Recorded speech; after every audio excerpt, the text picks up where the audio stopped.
This is the first book that was a big chapter book, a commitment that I ever read.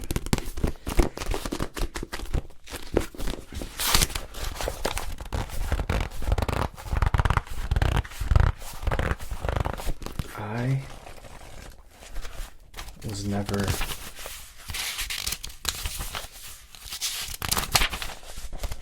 into reading. I would get to the bottom of a page and I'd forget everything I'd already read.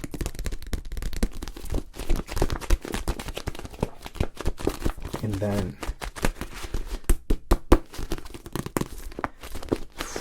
gotta think what year was it? Honestly, it was high school, but like freshman. It was the first time I sat down and I was like, I could read a book like this? And this one was it's a prequel novel written by Eric Nyland about the Halo series. Everything in this book is the lead up to the game. And I don't know if you know Halo, but this book is about a super soldier who's kidnapped from home and then cloned, and his clone is sent back home. And he's stolen without his parents knowing. And then he's trained up to be this super soldier. And then, when he's old enough, he's injected with this experimental drug that makes them actually super soldiers. They've already been trained their whole life now, since they were like 10. But now, they're given this, bone density, muscle enhancement. Now they're all like 7 foot tall. And they're just given this experimental drug where half of them die, and then another solid chunk basically are damaged, like it damages their body permanently. And it talks about how those people, because they're all chosen because they're brilliant minds as kids, so the ones that are hurt, they go on to be like minds, like people in charge in different places, like when they need smart people. But the super soldiers, they go on to train with their new bodies, and then they're given an equally awesome set of armor, which is called Mjolnir, which is named after Thor's hammer. So like when you see Thor waving around his hammer, to me, I had not heard of that. I heard of this first. So when I heard Mjolnir, is this armor. So when Marvel became popular and Thor became popular in the public conscience, and they started talking about his hammer, Mjolnir, I was like, oh, now it's a suit of armor. So they're created to fight bandits, like rebels against the government. And so they're sent in on these missions to go to these different planets and kind of stop uprisings, overthrow governments, and just keep control and order for the UNSC, which is the ultimate human government from Earth. But not long into it, I think Reach, they didn't know it. They go to Reach to put down a rebellion. And when they get there, where's Reach where they're training? See, we're talking 2000. I'm trying to remember this from 2002. But also I played Halo forever. So I think their home base is Reach. I could be wrong. Either way, they all go to Reach. And something mysterious is going on, and they're trying to figure it out. And they're like trying to see if it's these rebels. And they get there, and it's humanity's first contact with aliens. And they come across this alien race called the Covenant. And on this planet Reach is a artifact that they're trying to get. And so for some reason, it's really important to this alien race to get this artifact. So all these super soldiers that were designed to take out rebellion suddenly have to step up and fight this alien race. And Reach is... The video game Halo starts in the middle of this war. It actually starts immediately after Reach, because Reach is basically under attack, and it's like humanity's caught off guard and an entire planet falls. And they literally do what they call glassing it, where they shoot their weapons at the planet after they've conquered it or taken it over, and they turn the entire planet into glass by shooting their plasma lasers down. So this book is just, you're getting to learn about the Spartans and about the main Halo Spartan, which is John 117, the Master Chief. And just about his upbringing, and it's about not just his upbringing, but about him trying to fight for Reach, and then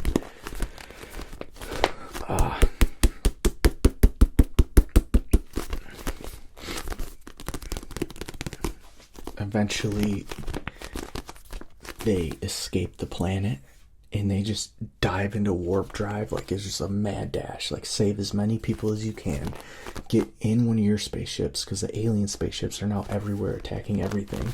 It's like, get one of these motherships out. Like, you have to warn humanity and you have to survive and save as many people as you can. So that's kind of what it is. And at the end of the book, the ship dives into warp drive and just goes shooting off into space, just at a random direction. Like, they just had to run. And that's literally where the video game Halo begins. Is they thought they jumped at random, but the ship AI went to this Halo ring. So they're like, they thought they were jumping somewhere random, and they end up there, and then Halo starts. And there's actually another book for Halo, and then there's one or two sequel books just by Eric Nyland. There's a whole bunch by a bunch of authors, but as far as the Eric Nyland ones go, it's where you get, I don't know, he was just awesome. I followed Eric Nyland for years as a kid, like from high school into like college age, into my 20s. I read every Halo book religiously. I tried to buy, so they had another author write a Halo book, and I bought it, and I tried to get into it, and it just wasn't the same. I was like, there's no one who can write like Eric Nyland. And so it was back to like, once I was at the top of the page, couldn't remember by the time I got to the bottom. And I never read that much back then, so I was like, nope, if it's not an Eric Nyland Halo book, I just couldn't get into it.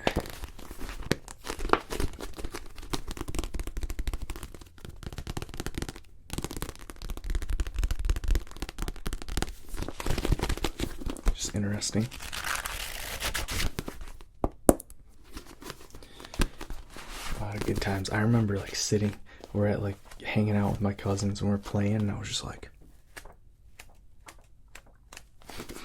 this book smells horrible, it's so old. Just inhaled a bunch of mold.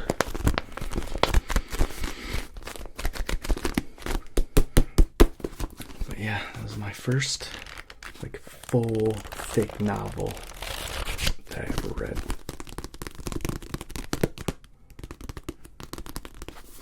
Which leads to this. I was looking through an old bag that I cleaned up. This was in there too.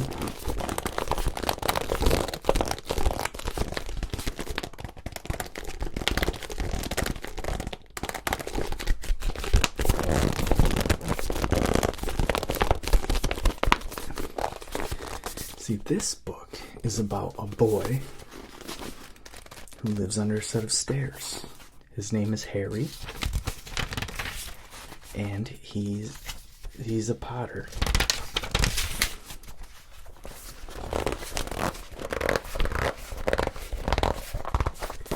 He goes to a school of witchcraft and wizardry.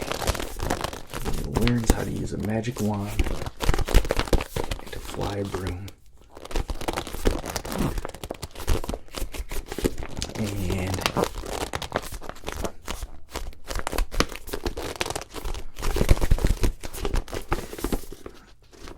so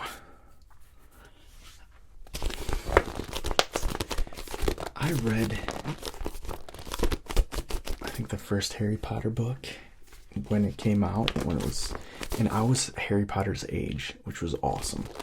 So these books would come out and I'd be his age, and so I don't know, it's just a neat experience to read a book about school and it's your grade. Anyway, that was awesome. I read it, and then I borrowed, my uncle had a cassette tape that was the first Harry Potter book, and it was like 12 cassette tapes. It was like a giant box, like as long as this book, of just cassette tapes. And so you could listen to Harry Potter, and that was the first book that I ever listened to on Audible. Not Audible, but it was a book on tape, literally. And so, well, this is the first book. It was a big novel I ever read. The Harry Potter series would be the first book I ever listened to. So I read that one and listened to it. At some point, I don't remember. I think I got stopped reading them or something, because at some point when I was like 19 or 20, now I'm into reading more. Eric Nyland got me into reading more. The last movie came out, and it was coming out to DVD. Or maybe it was in theaters at the time, so everyone was hyped. It was like Harry Potter, what is it, the Horcruxes, Part 2. Deathly Hallows, Part 2, maybe? Anyway, so that movie's all hyped. It's in the air. It's all everyone's talking about. So I was like, alright, I'm going to do an experiment. I'm going to read every single book. Like, I'm going to read Harry Potter 1, and then I'm going to watch the movie. And I was working out of state, so I was basically living in this warehouse. And I was pretty well by myself, unless I wanted to hang out with my dad and more like 50-year-old guys when I'm 19. So I would just read Harry Potter by myself in this back room. And then I would get the DVD. Like, I bought the whole DVD, like every Harry Potter movie. I can't remember if it has the final ones or if it was still in theater, but so I would read the book, then I would play the movie and watch the movie for that book. And then once the movie was done, I'd open the next book and I'd start reading. And I did that for this entire job, and I just ate, drank, slept, watched Harry Potter when I wasn't working, doing construction. And so I started to have Harry Potter dreams. So much. But I went through them all, and it was just kind of a neat experience. Basically binge every book and binge the movies in there too. And it was a really neat experience. Had a dream I was fighting Voldemort. I don't know. It's weird. People have a crazy love for Harry Potter, I notice. Like, it gets crazy sometimes. I'm like, damn, dude, you really like Harry Potter. Like, it's a good book. It gave me dreams. But still, I still like Eric Nyland. You can't beat Eric Nyland. J.K. Rowling did I. These books read great.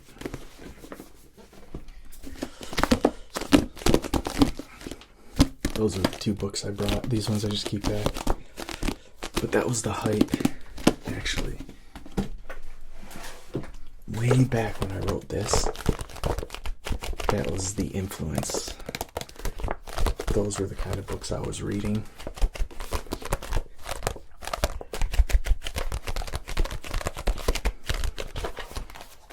It's kind of cool.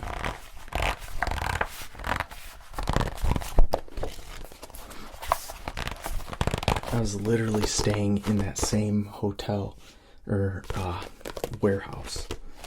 We reverted office buildings, like office rooms. We just put blow-up mattresses in there and we just camped in this office, in this warehouse where they made the construction equipment that we used.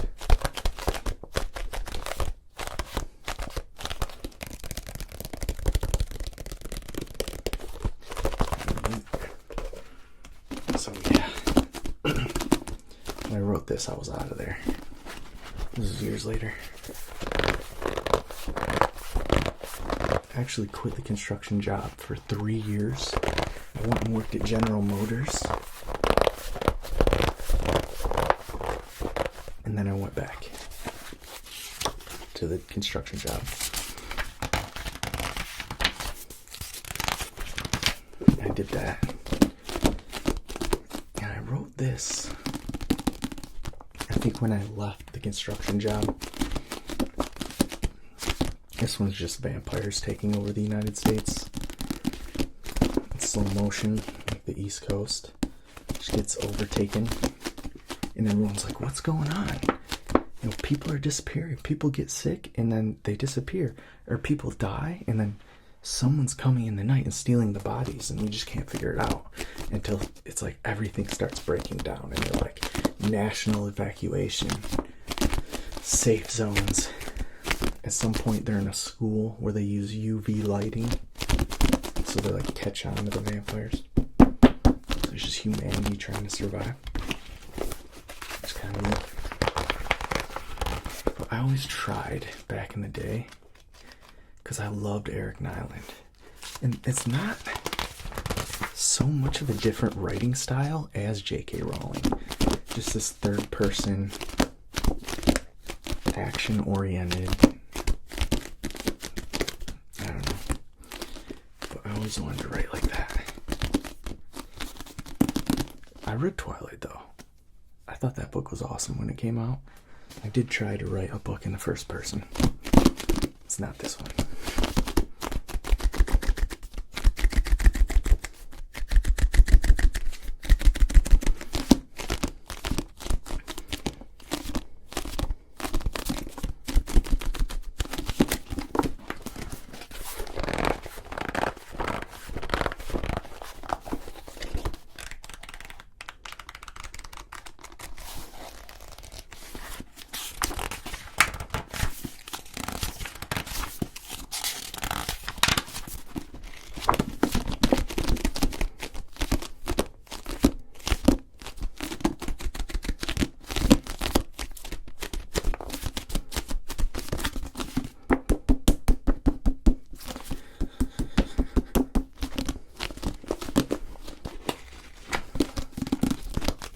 You know what one of my favorite scenes in this book? I wrote a scene for Freebird. And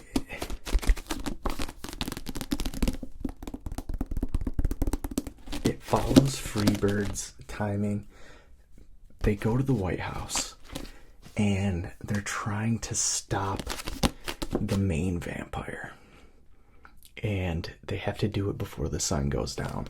And the sun begins to set and they still haven't figured out what's going on. And there's 2 teenagers in the group. And the group basically tells the teenagers, like, there's a sports car outside, like a muscle car. Like, we're gonna finish this mission. You guys just get in that muscle car and you go. And you try to get as far away from here as you can. And you try to survive the night. And so I made this car chase scene where it's like, it goes back to the White House, to the one group that's like trying to end this, and it keeps going to these two teenagers in this car to, like, in my head, just Freebird, and they're just flying down the street, and it's just the vampires are coming awake, and they're just thousands, like, trying to rush this car, and they just got all these guns in the car, and they're like trying to shoot and keep going at 100 miles an hour, and like vampires on the roof, and they're shooting through the roof, kind of stuff like that. I don't know. There's some exciting scenes. At one point, there's a character holding a jug, like a 5-gallon jug of holy water, and he's just running with it for protection, and he turns a corner and smacks belly to belly with a vampire. Like, turns a corner and there's a vampire, runs right into it, but the impact smashes the milk jug between them and just showers them both in holy water, so the vampire's face melts off, giving him a chance. But then he's out of holy water after that too. I don't know, there's a lot of stuff, like there's a scene where the main character's mom gets sick and dies, and then in the middle of, like, when they're supposed to be evacuating, they hang back and the military heads out in the street, so it's like a curfew, and there's army tanks and stuff in the street, and at one point the main character just on the second story of his house looks out, and his mom is standing outside the window like, "Let me in, son." And it, like, freaks him out, and they're like, shut him out, and like heck no. And so they, like, barricade themselves in the hall, the furthest room away from the outside. And then they go out in the morning, and it's like super foggy, and they're like looking around, and they go up to this, like, basically they go up to, and there's an army tank, but there's nobody there. It's just an empty, like, army tank that's, I can't remember if it's idling or it's just sitting there out of gas. And then there's just, like, military rifles just laying on the ground in a helmet. I don't know, kind of like fun imagery like that, because they're outside and exposed to the vampires. So, I don't know. But it was like the seed in the base foundation for my writing would be Eric Nyland. But then you got Harry Potter too, so that's kind of interesting.